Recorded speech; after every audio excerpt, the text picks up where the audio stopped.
ঘরের ভিতর সাউথ আফ্রিকার ডাইকে আইনে ইন্ডিয়া এক খেলা বাস দিয়ে দিয়েছে সাউথ আফ্রিকারে। সাউথ আফ্রিকা বুঝতেও পারেনি কিভাবে বাসটা চলে গেল।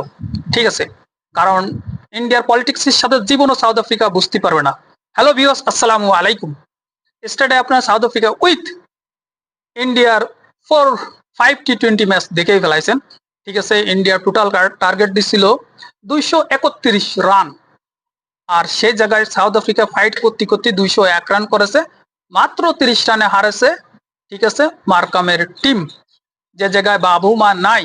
তো একটা জিনিস আপনারা দেখলে বুঝতে পারবেন যে ডি কক এই বুড়ো বয়সে এসে বা রিটায়ারমেন্টের পরে 35 বলে যে 65 রানের যে ইনিংসটা খেলেছে, এটা কিন্তু আনবিলিভেবল। এমনি ডি কক সবটা ম্যাচেই ভালো খেলেছে, একটা সেঞ্চুরি পাতে যাওয়া পায়নি, 90 না 95 রান করেছিল দ্বিতীয় T20-তে। তো টোটাল কথা হচ্ছে যে যে হার্দিক পান্ডের যে 16 বলে 50, 22 বলে 63 রানের মতো যে জড়ো একটা ইনিংস, ইন্ডিয়ার একটা বিল্ড আপ বড় একটা স্কোর দিয়ে যায়।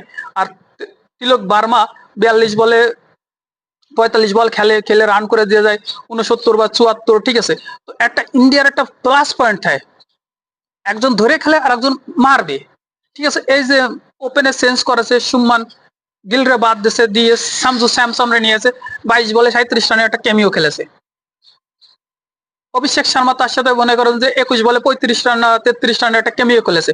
টোটালি যে ইন্ডিয়ান যে ইম্প্যাক্ট ক্রিকেট তারা খেলতেই থাকে, এতে কোনো সমস্যা নেই। তারা ইম্প্যাক্ট ক্রিকেট খেলে এবং ইন্ডিয়া ম্যাচটা বের করে নিয়ে আসে। আর শুধু ইন্ডিয়া বুমরার কথা না বললেই নয়, যে বুমরা ভাই 2 ওভার বল করে 12 রান দিয়ে 2 উইকেট, প্রথমে আমি দেখলাম। এরপরে মাইরটা খাইছে বরুণ চক্রবর্তী, কিন্তু মারির সাথে সাথে আপনার 51 রান দিয়েছে, সে 4টে উইকেট নিয়ে গেছে। টুর্নামেন্টের সেরা player Varun Chakravarthy, man of the match Hardik Pandya. Varun Chakravarthy ভাই যেদিন মাইর না খায় তাও উইকেট পায়, মায়ের খালিও ডট বল দেয়। সে বর্তমানে যে বোলিং করেছে ইন্ডিয়ার লাগে, কারণ পুরোটা ক্রেডিট এই ইন্ডিয়ান বোলিং লাইনের ভিতর সবচেয়ে বড় হচ্ছে বরুণ চক্রবর্তী। বরুণ চক্রবর্তী ভাই সে কত ঢাসের বলার, সে মায়ের খাচ্ছে একদিক দিয়ে উইকেট নিচ্ছে। যে কার মায়ের খাচ্ছে, যদি উইকেট না নিত তাহলে ম্যাচটা সাউথ আফ্রিকা জিততে পারতো। মাত্র 30 রান, অনলি 2 ওভারের রান, মাত্র 30 রান, মাত্র 2 ওভারের রান। কিন্তু সাউথ আফ্রিকা মিডিল অর্ডারে এসে কিচ্ছু করতে পারেনি। এই যে পেরেরা মিডিল অর্ডার খেলতে পারেনি, ডেভিড মিলার মিডিল অর্ডার খেলতে পারেনি। এরা যদি একটু ভালো খেলতে পারতো, ঠিক আছে, তাহলে হয়তো বা সাউথ আফ্রিকা ম্যাচটা বের করতে পারতো এবং সিরিজটা ড্র হতো। টোটালি ইন্ডিয়া 3, সাউথ আফ্রিকা 1, একটা বৃষ্টির কারণে পরিত্যক্ত হয়ে গেছে। ঠিক আছে, তো ফুল সিরিজের ভিতর টেস্ট সিরিজটা সাউথ আফ্রিকা হোয়াইট ওয়াশ করেছিল ইন্ডিয়ারে। দ্বিতীয়বার ওডিআইতে Virat Kohli man of the match, Virat Kohli man of the series. 2-1 South Africa হারে।